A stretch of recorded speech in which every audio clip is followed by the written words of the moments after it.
Province of Palawan. Natural economic resources. Palawan is the largest province in the Philippines with an area of 1,489,655 hectares, equivalent to 31% of the total land area of Region 4, or representing 5% of the country's local territory. It is dubbed as the Philippines' last ecological frontier. Due to Palawan's uniqueness, the UNESCO, or United Nations Educational, Scientific, and Cultural Organizations, declared it as a man and biosphere reserve, owing to its vast land area and topography divided by tall mountains. Current issue. Palawan is best known as the Last Frontier, an island with many beautiful tourist attractions, from the underground river to the Tabon Caves. The province is rich in natural resources, fresh air, and friendly people. But most tourists don't realize is that Palawan is facing a big problem. A problem that the rest of our country is also facing now. As the population is getting bigger, the services the people access remains the same. In Palawan, many areas are lack of medical facilities, clinics, or health workers. The island, however, is besieged by various environmental problems.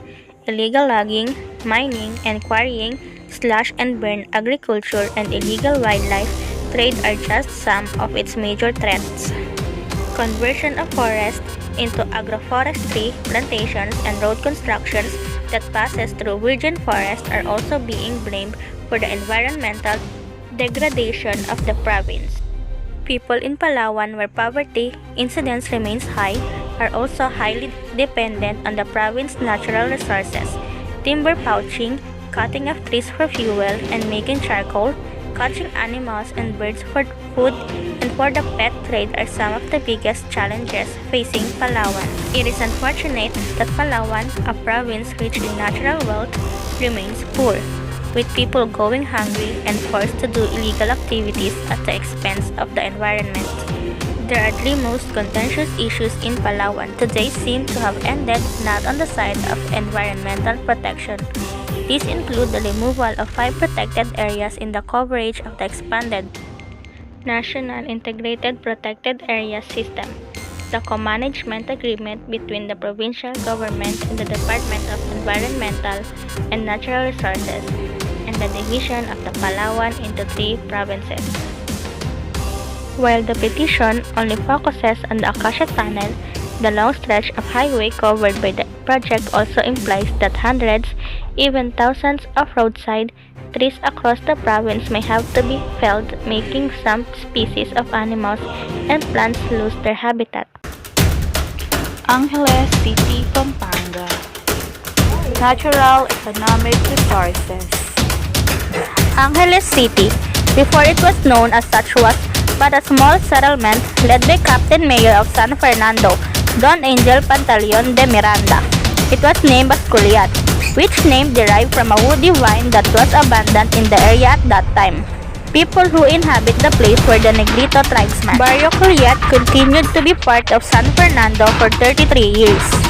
On December 8, 1829, the barrio became a separate town from San Fernando after Don Angel paid the necessary amount required by the law at that time for the separation of Culiat.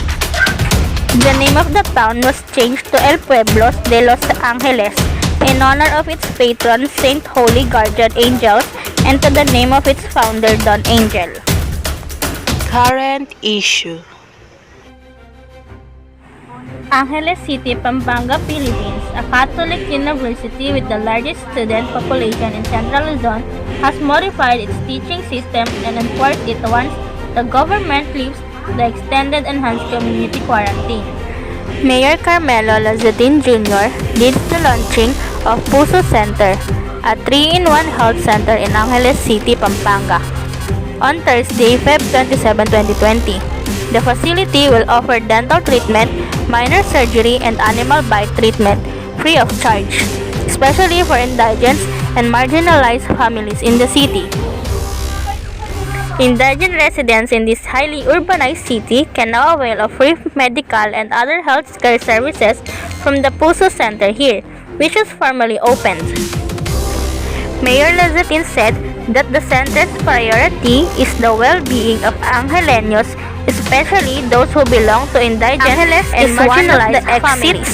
One of Luzon's main expressway, the North Luzon Expressway.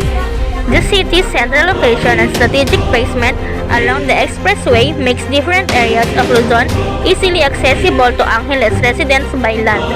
You can go as far as Metro Manila southbound and as far north as Ilocos Region, Cagayan Valley, and the Cordilleras, including Baguio.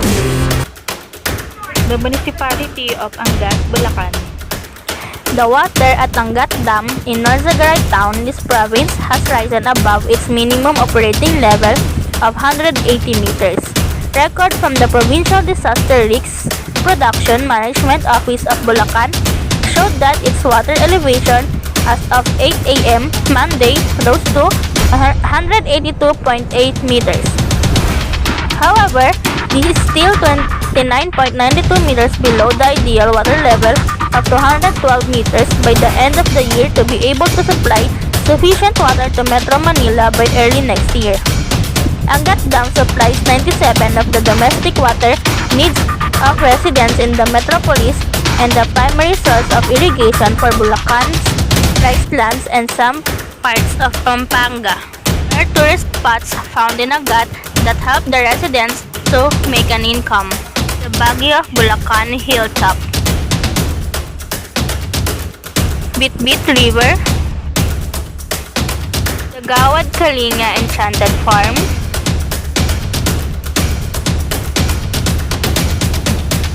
the Grotto of Our Lady of Lourdes,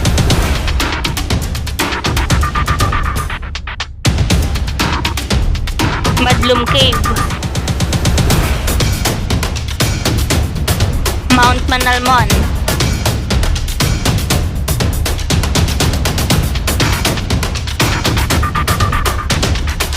Mount Gola,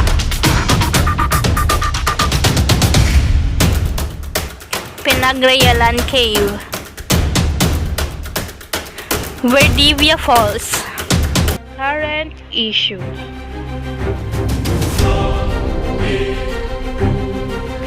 Overdependence on Angat Dam poses a very serious threat with disastrous consequences, especially for Metro Manila residents. We must give priority attention to the chaos that is certain to erupt if a calamity cuts us off from Angat Dam. Metro Manila experiencing water shortage as of March 11, 2020. Typhoon Ulysses, or international name Typhoon Vamco, is one of the strongest typhoons to hit the Philippines on November 11 to 12, 2020, causing the water in Angat Dam to overflow.